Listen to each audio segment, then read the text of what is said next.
మన గుంటూరుకి వేగా jewellers exciting offers తో April 16న శుభారంభం.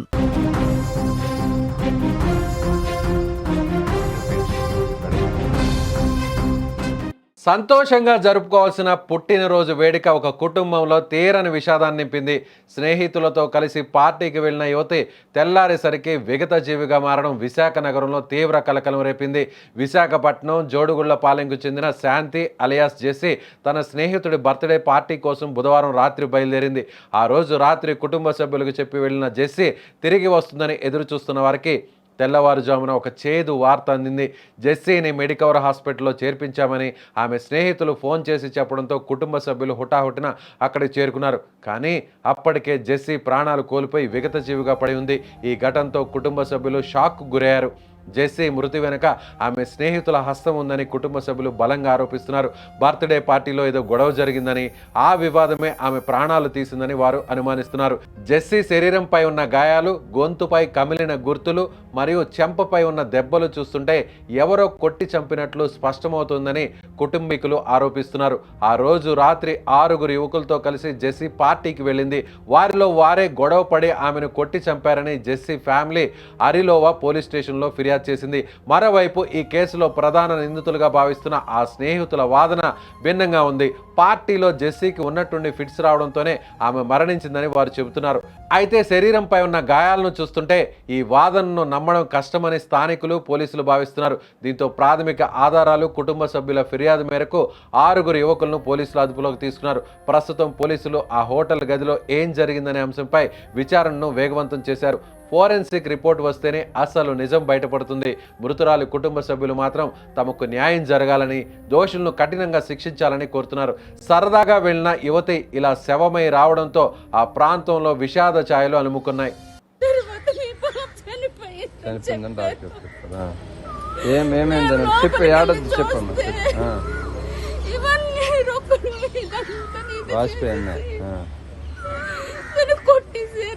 చెప్పు, ఏడద్దు చెప్పు, వీడియో తీస్తాను. ఎవరు తెలుసు? ఆ పేర్లు తెలుసా? వాళ్ళ ఫ్రెండ్స్ ఎవరో కొన్ని పేర్లు తెలుసు మీకు? జశ్వంత్, సాయి, లక్కీ, అమ్మాయి లక్కీ. సాయి అని అడిగారా? సాయికి అడిగావమ్మా ఏమైందని? ఏం చెప్తాను? ఫిట్స్ వచ్చింది. లోపలికి వెళ్ళేటప్పటికి మేము నీళ్ళు తాడానికి వెళ్ళేటప్పటికి హ్యాంగ్ చేసుకుందన్నారు. నా కూతురు అంత బలహీనం కాదు హ్యాంగ్ చేసుకున్నట్టు. నా కూతురుని ఎవరో ఏదో చేశారు. వాళ్ళ నాన్న చనిపోయేటప్పుడే స్ట్రాంగ్ గా ఉన్నది. కానీ నా కూతురుని ఎవరైతే అన్యాయం చేశారు. ఎవరు చెప్పారు మీకు? నరు సాయి కుమార్ చెప్పారు. నరు సాయి కుమార్ చెప్పారు. ఎవరైతే నాకు నా కూతుర్ని ఇబ్బంది పెట్టి యాక్షన్ తీసుకోమని ఆర్లో స్టేషన్ లో కంప్లైంట్ పోలీసు చెప్పాం. వాళ్ళైతే యాక్షన్ తీసుకున్నారు. వాళ్ళందరినీ పట్టుకున్నారు. తర్వాత మీ పాప చనిపోయిందని డాక్టర్ చెప్తారా?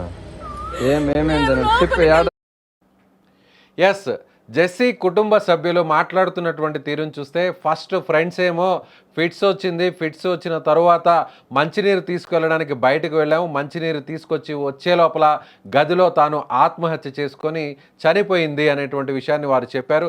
అలా పొంతన లేనటువంటి సమాధానాలు చెప్పడంతో ఖచ్చితంగా వాళ్ళ ప్రమేయం ఉంటుంది. ఆత్మహత్య చేసుకునేటువంటి పిరికి పంద కాదు తమ జెస్సీ అనేటువంటి విషయాన్ని ఆ కుటుంబ సభ్యులు రోధిస్తూ ఇప్పుడు మీడియాకు చెప్తున్నటువంటి తీరు ఇది. సో ఖచ్చితంగా 6 విచారిస్తే ఖచ్చితంగా వాళ్ళ ప్రమేయం ఉందా లేదా అనేటువంటి ఒక క్లారిటీ కూడా వస్తుంది. 6 మంది అసలు ఆ గదిలో ఏం జరిగింది, బర్త్డే పార్టీ టైంలో సో అందరి మధ్య ఏదన్నా ఒక వివాదం చెలరేగిందా, వాంటెడ్గానే జెస్సీని ఆ పార్టీకి పిలిపించి పథకం ప్రకారమే హత్య చేసి ఉంటారు అనేటువంటి అనుమానాన్ని ఇప్పుడు జెస్సీ కుటుంబ సభ్యులు వ్యక్తం చేస్తున్నారు. నిజంగా ఇంట్లో నుంచి వెళ్ళినటువంటి జెస్సీ, పార్టీ పేరుతో బయటకు వెళ్ళినటువంటి జెస్సీ ఇలా తిరిగి శవమై వస్తుందనేటువంటి ఆలోచనను తాము ఏమాత్రం చేయలేదు. ఖచ్చితంగా మా కుమార్తెను ఎవరైతే ఫ్రెండ్స్ ఉన్నారో ఆ 6 హత్య చేసి ఉంటారు. సో పోలీసులు తమదైన స్టైల్లో విచారణ చేస్తే వాస్తవాలన్నీ కూడా బయటకు వస్తాయి. మొదటేమో అనారోగ్యంతో చనిపోయిందన్నారు.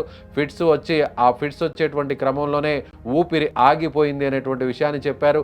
ఆ తర్వాత కొద్దిసేపటి తర్వాత మాట మార్చారు. సో జెస్సీ ఆత్మహత్య చేసుకుని చనిపోయిందనేటువంటి విషయాన్ని పొంతన లేని మాటలను కేవలం నిమిషాల వ్యవధిలోనే మారుస్తున్నారు అనేటువంటి విషయాన్ని చెప్పారు. జెస్సీ ఒంటి మీద ఉన్నటువంటి కమిలినటువంటి గాయాలు, గొంతు మీద ఉన్నటువంటి గాయాలను చూస్తే ఖచ్చితంగా హత్య చేసి ఉంటారని జెస్సీ కుటుంబం ఆరోపిస్తుంది.